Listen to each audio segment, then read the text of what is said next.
কষ্টে টিয়া দিয়ে জমাইনি, আমি কষ্ট করে জমাইছি টিয়া দিয়ে নিছে গা।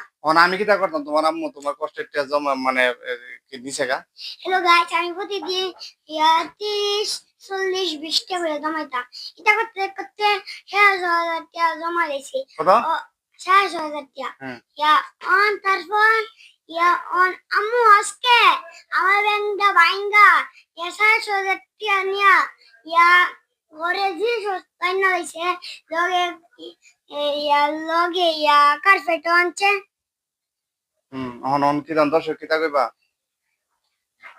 আপনারা আমাদের সান্ত্বনা দিন। দর্শক এমনি সান্ত্বনা দিত। দর্শক মানে কথাটা বুঝছেন নি, মানে হ্যাঁ কষ্ট কইরা 6,500 টাকা জমাইছিল টিফিনের টিয়া, আপনার এমনি এমনি দাদা বাইতে নানা বাইতে মানে মামুতে কাকাতে বাবাতে টিয়া টিয়া লইয়া জমাইছে, ঠিক আছে? সে একটা মোটরসাইকেল কিনবো, তো এই 6,500 টাকা জমাইছে। তো আজকে হ্যার মা এই ব্যাংকটা কাইটা লাইছে, কাইটা নিয়া আপনার ঘরের কাজে লাগাই লিছে আর কি। একটা জিনিস আনছে, ঘরের জিনিস অনেক হ্যাঁ সিলাইতেছে, এই ব্যাংকটা কাটলো কি লিগা, ঠিক আছে? এর কষ্টের টেরি আপনারা একটু সান্ত্বনা দিয়া দেন হ্যাঁ, ঠিক আছে? রাওকে তো ছোট মানুষ, সান্ত্বনা দিয়ে দিন, হ্যাঁ সান্ত্বনা দিয়ে দিন, কইছি সান্ত্বনা দিয়ে দিব, ঠিক আছে? আচ্ছা।